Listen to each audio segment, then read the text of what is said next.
Ah ben là, on va prendre celle qui va être le mieux, c'est tout.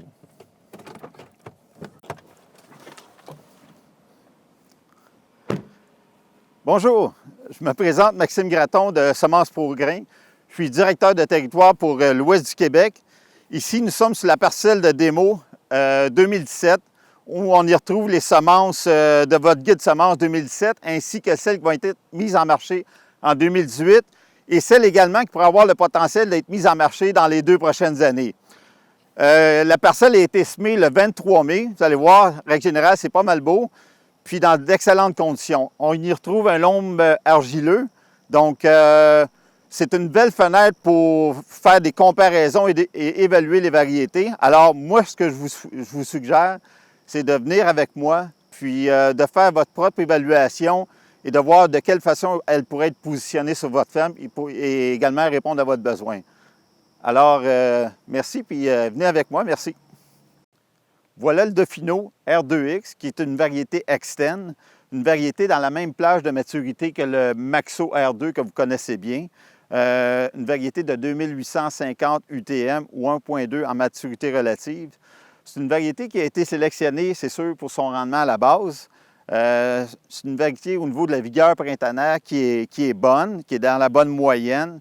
Une variété qui est buissonnante également, donc à positionner préférablement aux 30 pouces. Par contre, c'est une variété qui possède 2 gènes de résistance au Phytophthora, donc le RPS1K et le 3A. Donc, ça lui donne des atouts que le Maxo n'a pas pour performer dans des conditions plus difficiles. Si je le compare, en 2016, nous avions 6 sites répartis au Québec et dans l'est de l'Ontario, où on trouvait le Dauphino R2X. Si on le compare au Maxo, ça lui donnait un indice de 110 d'indice de rendement par rapport au Maxo. Alors bonjour, aujourd'hui le 25 septembre, vous vous retrouvez dans la parcelle ProGrain qui a été semée à peu près, il y a peut-être 125 jours.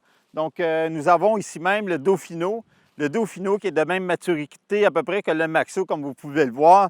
Par contre, si on prend le temps de regarder la disposition des branches, c'est un Soya qui peut faire de 4 à 5 branches, puis son port est quand même déployé. Donc, chaque branche contient autour de 15 à 16 nœuds, puis sur chaque nœud, on trouve beaucoup de gousses. C'est normal, c'est un grain qui est quand même assez petit, donc il faut avoir beaucoup de gousses par nœud et par plant. Donc, une belle santé de plant, une bonne tenue. Faire attention à la population, parce que comme je vous disais, c'est un port déployé. Merci.